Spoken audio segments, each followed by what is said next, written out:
It's my great privilege to join all of you here at the Comp Laude Gala and to share the stage with our presenters who are ready to lead us to a new horizon, and to once again honor the memory of David DiPaolo with the 2019 People's Choice Awards. I've said this before, this event is fast becoming the most important session of our year. This morning, we're going to feature 8 of our industry's most influential leaders telling their most powerful stories, each doing their part to help change the narrative of our industry. I will introduce you to them in turn.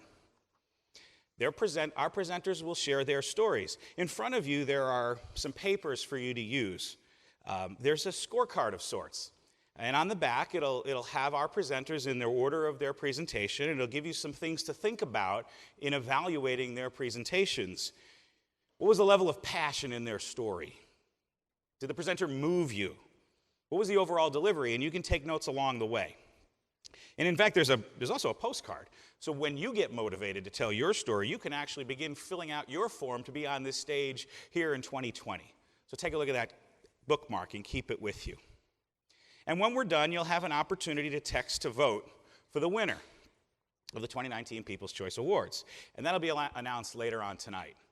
There'll be information up on the screen with a number to text, the number of our speakers. You can only vote once, so take your notes, think about all the presentations, and then vote later on today.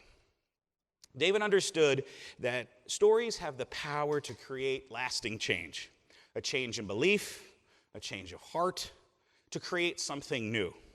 About 15 years ago, 15 miles from here over in Irvine, I learned a valuable lesson about change. I was meeting with an engineering firm out at George Fisher Industries, and they create elaborate piping structures for clean rooms. And sometimes these structures are super elaborate. They have curves and bends and many, many branches. But I learned that every single one of those elaborate structures was made by the same unit of piping. And what they do is they take these pipes and they hit them with superheated water and they put them together, and after just the right amount of time, the 2 old pieces fuse and form something entirely new. Change is possible when something shocks the system, launching the old into something new. Then again, sometimes change, somewhat unexpectedly, happens only after prolonged exposure to an energy. There's an author, Mac Anderson, and he asks us to imagine a vat of water that's at room temperature. And then you start applying a little heat, 70 degrees, 80 degrees, 90, 120, 150 degrees. The energy's rising, but there doesn't appear to be any real apparent change. Everything looks the same. Now it's up over 200, 205, 210. By now, we've used up almost all our fuel. It's just hot water. We get to 211, we're almost entirely depleted with the energy source. With our last little bit of energy to go, facing some despair, and all of a sudden something happens. We went from hot water to boiling water. With boiling water, there's steam. And with steam, you can drive a locomotive. It's no coincidence that our story arc follows the same curve as the psychology and change management. They both involve the rise and the fall of energy over time. And it leads to a new result. You will now see each of our 8 stories are a composed, individual, compelling, complete thought. But when we stepped back and we looked at the organization of them all, our stories actually form something larger. They will form for you the change curve. This is a term psychologists use to describe the pattern of energy that follows the introduction of a change agent into your environment. So let's get started. The first step in visualizing this change curve is to create the horizontal axis.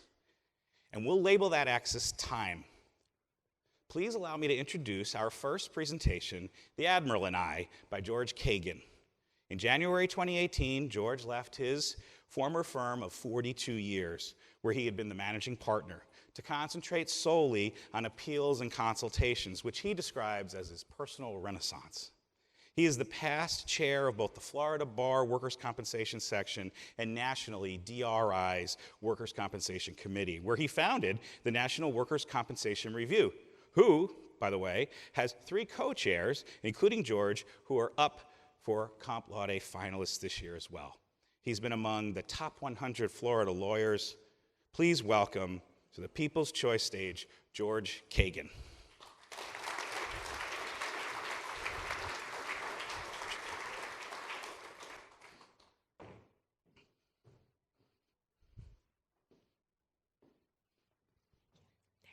October 2018 was the most meaningful month of my career.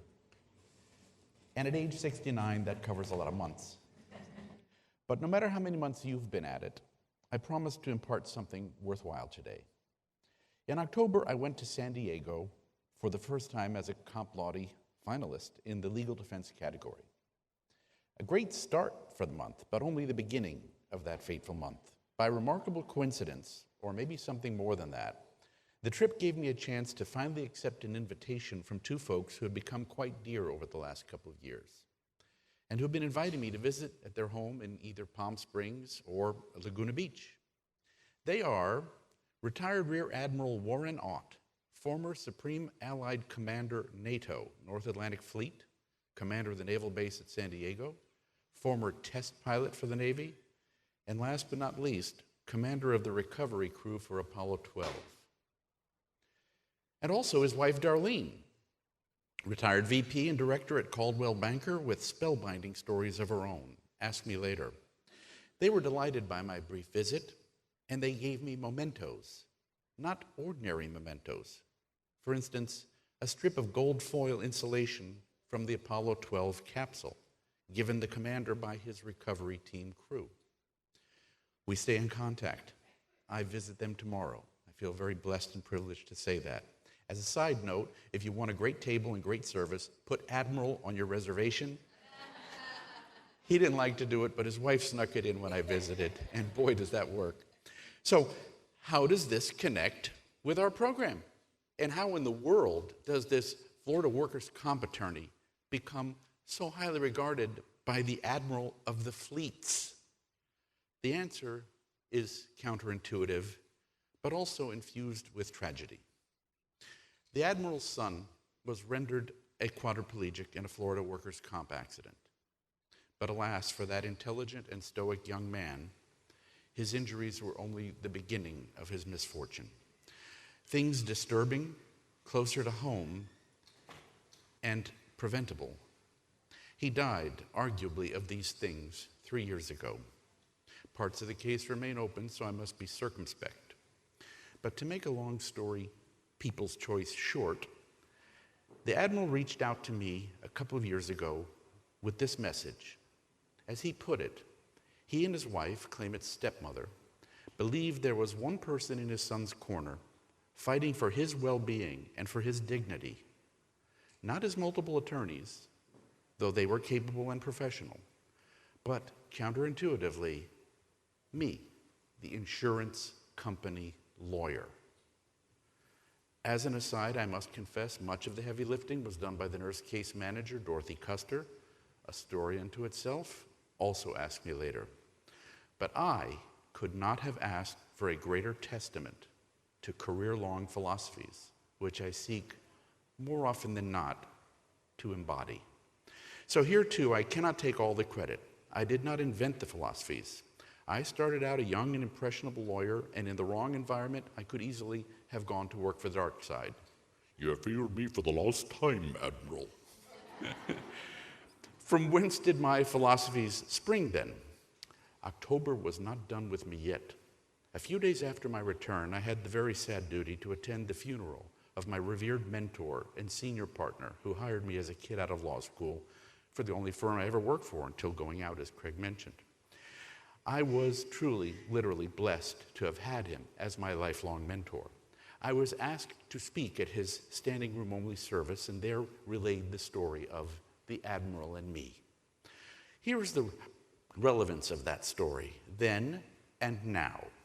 I told friends and family, Jack Miller, who started out as an adjuster, by the way, taught me from my first day on the job as so-called insurance company lawyer, workers' comp is different.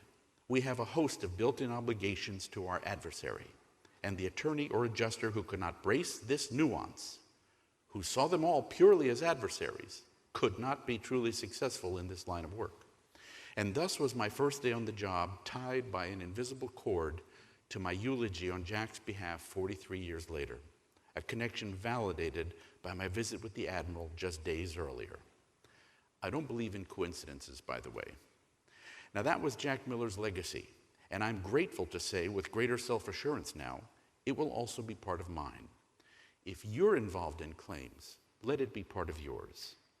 Okay, there were two more events that October: a dear client's wedding, who I was honored to be invited to, and my high school reunion 50th, where I was schmoozed with guest stars Jerry Mathers as the Beaver and Mercury Morris of the '72 Perfect Season Dolphins.